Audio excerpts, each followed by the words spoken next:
You're listening to the N2K Space Network.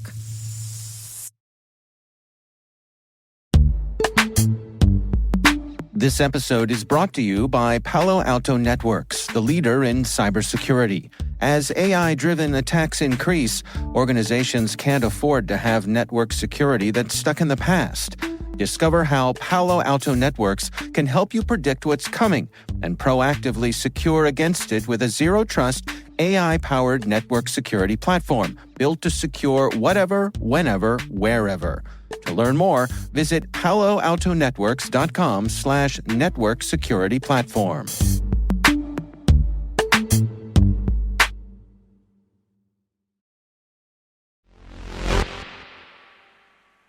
It was another fascinating week in space. We had Artemis signatories, contracts galore, another lunar lander liftoff, and then all of the hullabaloo about nukes in space.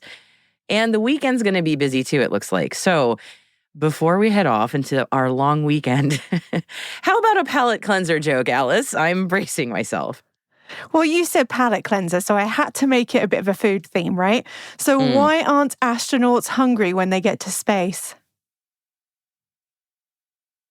I don't know. Why aren't they hungry when they get to space? Because they've just had a big launch. I actually like that one. Thank you. One. Yeah, I think I'm going to adopt that one. I like it. It's a nice one. It's pleasant. T-minus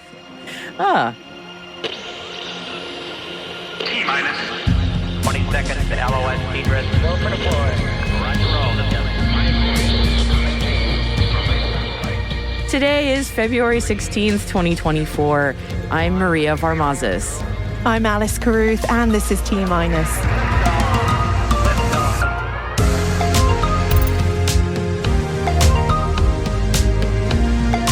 Uruguay signs the Artemis Accords. Viasat installs new satellite comms for the U.S. Navy. Iridium reports growth in subscribers driven by commercial IoT. And our guest today is Daniel Fox, CEO and founder of The Future of Space. Daniel is a wildlife photographer and explorer and shares with us the compelling argument of why we should explore Antarctica, the moon, and beyond.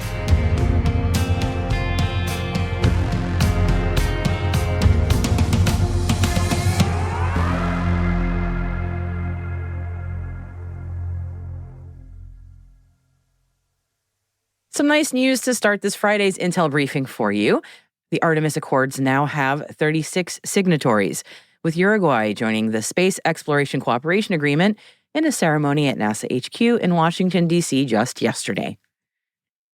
Viasat just wrapped up installing satellite communications on a U.S. Navy military Sealift command ship, marking a milestone for their 10-year contract. This means improved networks for 105 ships, ensuring reliable global satellite communications. They've adopted a user-friendly approach and called SATCOM as a service, combining Ka and L-band services for secure and dependable worldwide communication capabilities. The work falls under the Next Generation Wideband Follow-On 10-year Indefinite Delivery, Indefinite Quantity, or IDIQ contract awarded to Inmarsat government by the Defense Information Systems Agency in 2022. Inmarsat government is now part of Viasat government's business following the company's acquisition of Inmarsat, which was completed in May of last year.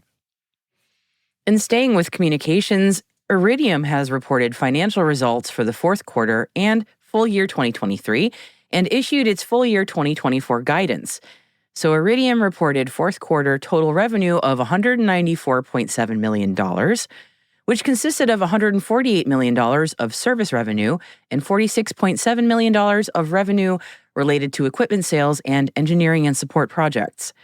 Total revenue was in line with last year's comparable period and included an 8% increase in service revenue.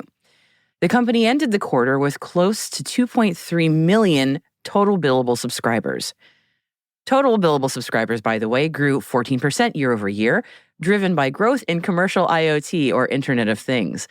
The company reported net income of $15.4 million in 2023, compared to net income of $8.7 million in the previous year. Iridium is expecting total service revenue growth between 4% and 6% for full year 2024.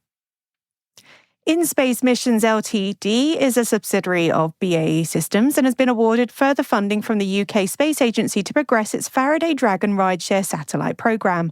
The funding from Phase 2 of the UK Space Agency's International Bilateral Fund will be used in the development of novel Asia-Pacific payload technologies that will fly on Faraday Dragon, the first multi-agency Asia-Pacific regional rideshare satellite mission. The high-profile project brings together established and emerging space entities from Singapore, Taiwan, the Philippines and Thailand. It opens up additional opportunities for the UK to be at the forefront of future partnerships and procurement programs in the Asia-Pacific region. The funding amount was not included in the press release. Chinese state media is reporting that the team working on the Chang'e 6 mission are intensively testing and adjusting the equipment ahead of a planned launch in May. Chang'e 6 is planning to land and collect samples from the far side of the moon before bringing those samples back to Earth. The vehicle arrived at Wenchang Spaceport on Hainan Island in early January to prepare it ahead of launch. Now, if you're listening to this as we publish at the 5 p.m. Eastern US time zone, then this is your 2-hour warning ahead of Japan's H3 rocket launch. The H3 is scheduled to lift off from Japan's Tanegashima Space Center tonight during a nearly 4-hour window that opens at 7:22 Eastern. Japan says H3's success is crucial to prove to the world that it's capable of launching satellites continuously. Godspeed, y'all. Equatorial Launch Australia has signed a memorandum of understanding with Singaporean rocket company Equatorial Space Systems for a series of launches of the Dorado family of suborbital rockets at Arnhem Space Center, which is all planned for late 2024. The MOU paves the way for a comprehensive spaceport services agreement, which could see ESS possibly become a resident launcher at the spaceport in the future. The Dorado launches are planned from the end of this year and will carry science experiments and technology demonstrator payloads. The Executive Council of the African Union has appointed Tidiane Ouattara as the president of the African Space Council to facilitate the full operations of the African Space Agency. Ouattara has become the inaugural president of the African Space Council, which consists of 10 members, with 1 male and 1 female elected from each of the 5 AU regions.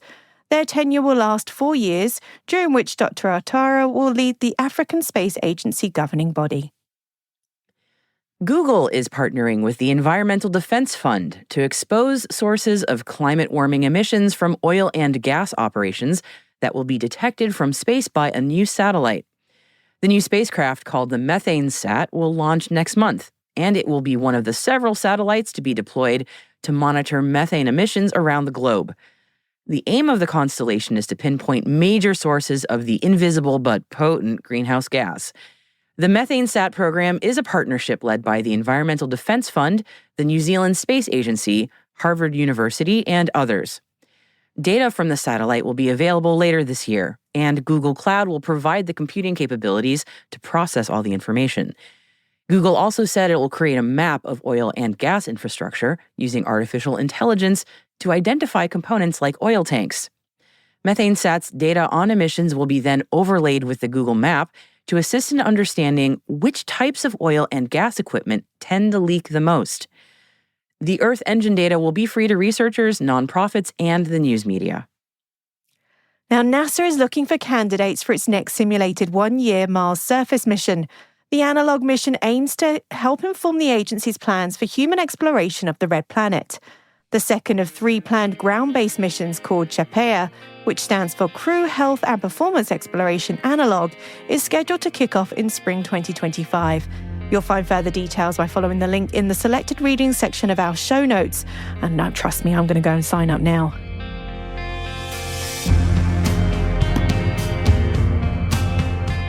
And we have a wee PSA to close out the show with. If you're one of the people affected by the layoffs in recent weeks in California, we have news of a space industry job fair coming up in Long Beach. So just follow the link in our show notes for more details. You'll also find links there to all the other stories that we've mentioned in today's show, so you can go beyond the headlines at your leisure. Hey T-Minus crew, tune in tomorrow for T-Minus Deep Space, our show for extended interviews, special editions and deep dives with some of the most influential professionals in the space industry. Tomorrow we have Daniel Fox talking about exploring Antarctica, the moon and beyond. Check it out while you're grocery shopping or heading to your local watering hole. It's bound to provide you with some great pub talk fodder. Or, family dinners, you never know. You don't want to miss it. And also, we have a programming note for you. Monday is the President's Day holiday for us here in the United States, so all of us here at N2K Networks will have the day off. Woohoo. That means no T-Minus Daily Intel Brief on Monday, but we will have programming running for you in your podcast feed. It's a reprise of episode 1 of AWS in Orbit, and that episode is about leveraging generative AI to do more at the rugged space edge. So if you're curious about the many different use cases for AI in space applications, this is a great episode to help you get acquainted.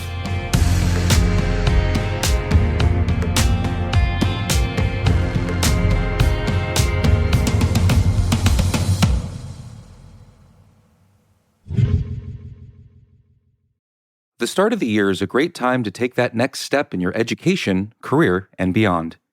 Rely on N2K certification prep to provide the tools to help boost knowledge, skills, and confidence to get you there. And now, for a limited time, all N2K certification practice tests are 40% off. Visit n2k.com/certify and use promo code N2KVDAY. That's N2KVDAY to save 40% on your purchase. That's n2k.com/certify with promo code N2KVDAY. Offer ends Monday, February 19th. Happy learning. Imagine a world where you're always one step ahead of cyber threats, where your defenses are impenetrable because you see what others don't. Welcome to Team Cymru's Threat Intelligence Solutions. With real-time access to the world's largest threat intelligence data ocean, they enable you to turn the tables on attackers. Transform your security from reactive to proactive through accelerated threat hunting and incident response, made possible through automation. Empower your team with visibility and insights to start defending your organization like never before. Team Cymru. Be the hunter, not the hunted. Learn more at team-cymru.com/cyberwire. That's team-cymru.com/cyberwire.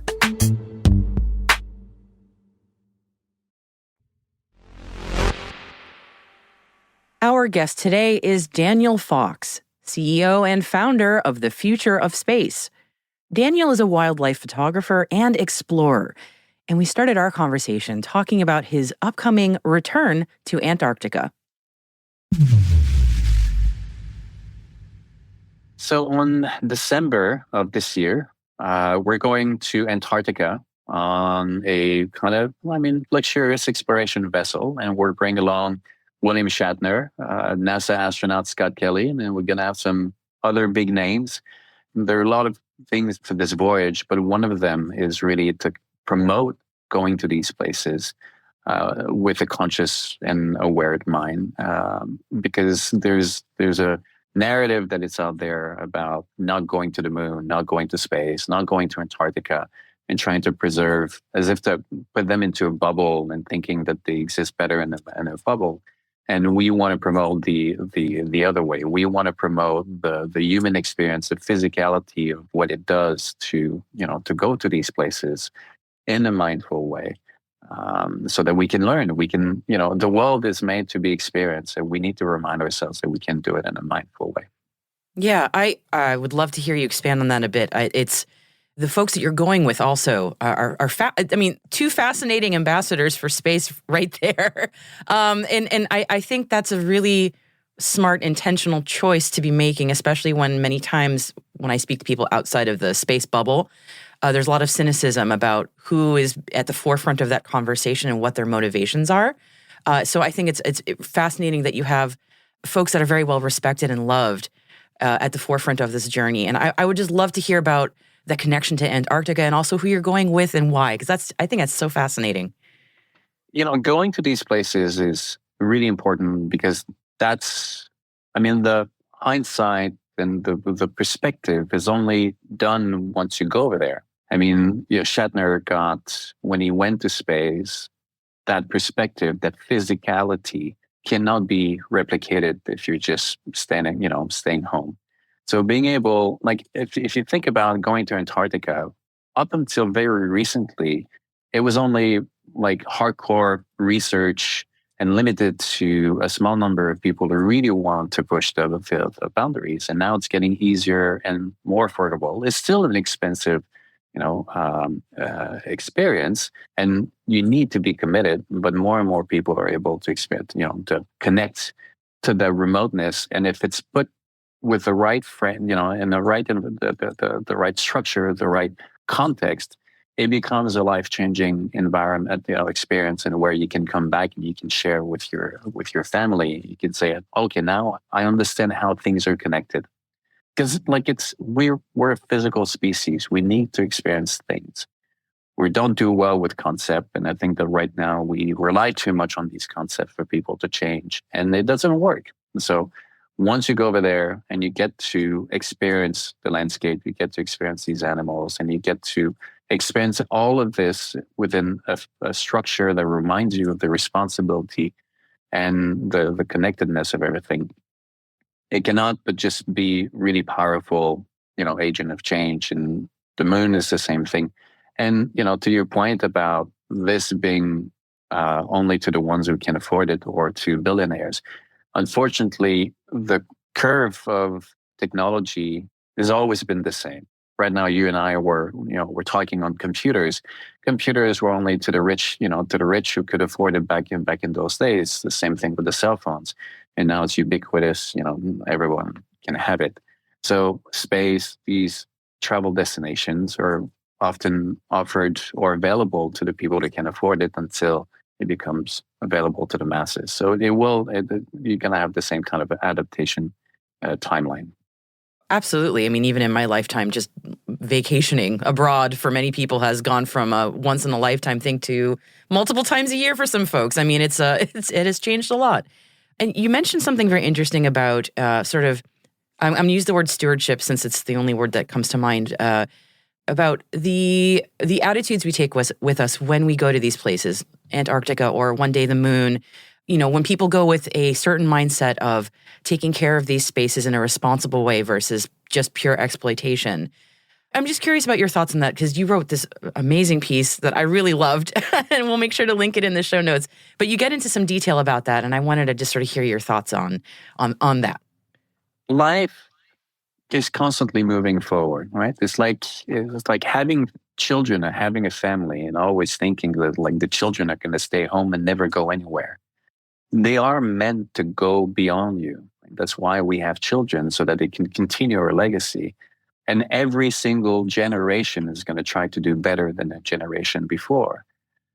But they need to go out and experience, and they will do their own mistakes, right? But if you can give them the skills to move forward and to create their new life with the correct values, right? This is why our society has been improving, and we're not stuck in 1920s with a hammer or. I think we've forgotten that we take things for granted, but our societies has been evolving because we're constantly trying to do things better, and then we move forward. So going to these places, right? You make a reference on the article that I wrote, and in that article, I talk about maybe the most powerful insight we've ever had is from Carl Sagan. When we look in the pale blue dot, but this is what it does. When you go beyond, you've lived, in a little village, and then finally you climb up to the mountain and you look back and you start to see, okay, now I get it, right? Different perspective. We talk about the overview effect, seeing the Earth in context of space. That is what moving forward, going beyond does. But we have the capacity, because this is what we do. We have the capacity to always try to do better, to do it in a mindful way. If we prevent people to do it, and we prevent the opportunity for us to try to do the right way. And the status quo is always going to be easy for the status quo to point fingers because, you stay behind and you don't get your feet wet. But then you prevent learning and creating the opportunity to do the right thing. So then it breaks because ultimately you cannot prevent life from moving. And if you don't lead, right, you give the opportunity for others to come and take that lead, and then they might not do it in the way that you want to have it done. So that's why we have to go to the moon. That's why we have to lead and go to Antarctica so that we can shape the narrative according to the values that we want. Because if we don't, then it might not be that future that we envision. I think that that's a very compelling case there. And I found myself nodding a lot as I was reading it because it makes a lot of sense to me. I have never been to Antarctica, but I know you have been many times. And on this return that you are making later this year, I'm so curious what you hope the other travelers on this journey will take away from when they go and see this incredible place.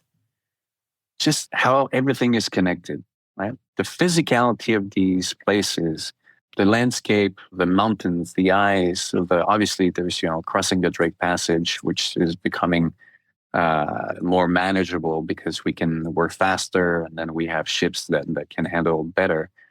But visiting these places, when you have people that remind you of understand that 100 years ago, Shackleton was in a tall sail ship at the mercy of the elements, and now we're able to do it, and we have the internet. But for people to experience nature, ultimately, it's what we have on Earth, right? We get to see the penguins in their natural elements. This is not a zoo. This is not, this is we have a team of experts, expedition team that have spent 10, 15, 30 years, learning about their craft, whether they're a geologist or an environmentalist or a penguin expert, and they're there to share with us their knowledge. So when you go to an experience Antarctica in that way, it is having not only the visual, the connection, the excitement, but you get to do it while learning and being educated by people that are extremely passionate about their work. And then you get to share it. You get to tell that story to other people, and you get to tell them, okay, this is why it matters, because we're connected, because I've been there, because I've experienced it, and I want to live in a world where this is available. This is one of the things, like in the U.S., that we forget. We have this country that we love because people before have understood how to protect it and how to leave room to these places that we can go and enjoy. And they came from controversial people. Teddy Roosevelt, was a hunter, but he's the one responsible for a lot of the conservation. So we need to experience these places, whether now it's Antarctica or whether it's the Arctic. We need to encourage exploring, even if it's remote, because we need people to understand and we need to give it the proper care to manage that expansion. It's like, saying, let's close out the Galapagos because, it's a rich, biodiversity. No, it's there. You need people. And how many people have gone over there and said, this is amazing, right? This is amazing. So that's what we need to do.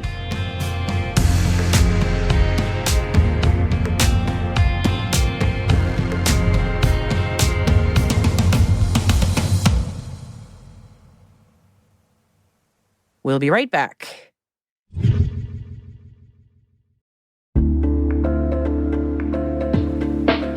And now, a word from our sponsor, SpyCloud, the cybercrime analytics leader. SpyCloud disrupts cybercrime by telling you what criminals know about your business and your customers, so you can take action to prevent ransomware, session hijacking, account takeover, and online fraud. SpyCloud constantly recaptures and analyzes new data from the criminal underground, including credentials, session cookies, and PII siphoned from malware-infected devices. With knowledge of the specific exposed data criminals have in hand from InfoStealer malware on managed and unmanaged devices, security teams can respond with a more efficient and effective process called post-infection remediation that fits seamlessly into existing incident response frameworks. Get SpyCloud's post-infection remediation guide outlining the 7 steps for preventing a malware infection from becoming a full-blown ransomware incident. visit spycloud.com/cyberwire.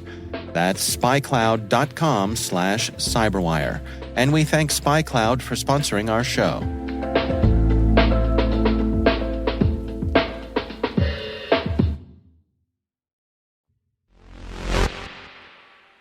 Welcome back. So far so good for the Intuitive Machines Nova-C lunar lander, which is heading to the moon to attempt a soft landing at the lunar South Pole with an ETA of February 22nd, next week.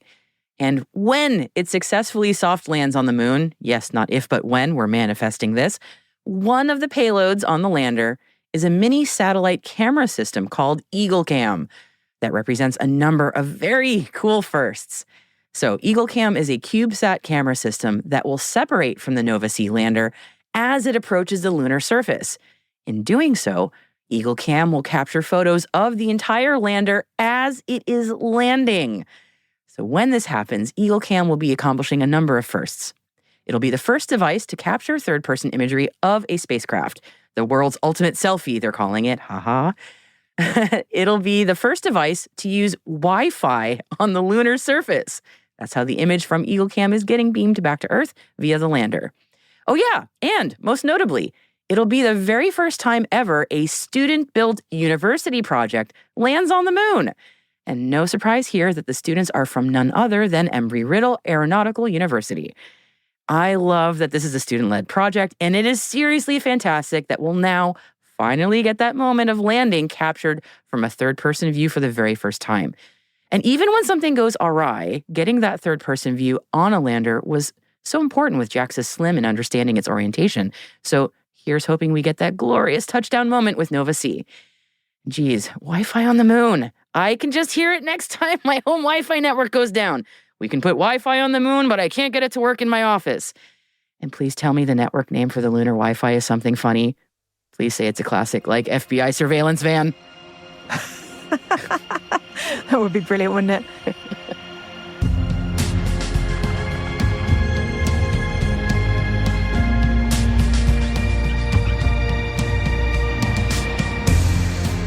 Well, that's it for T-Minus for February the 16th, 2024. You'll find additional resources from today's report in our show notes or at space.n2k.com.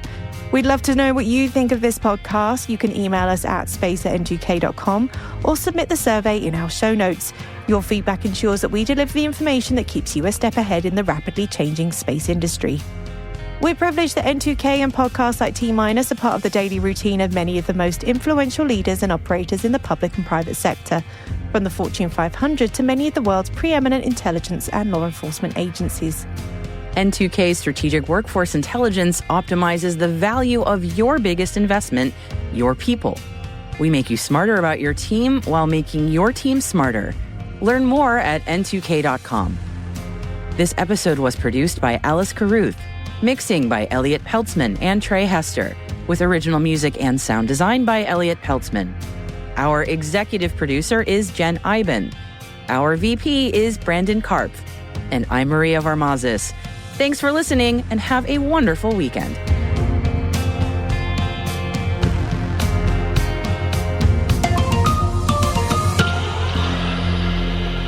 T-minus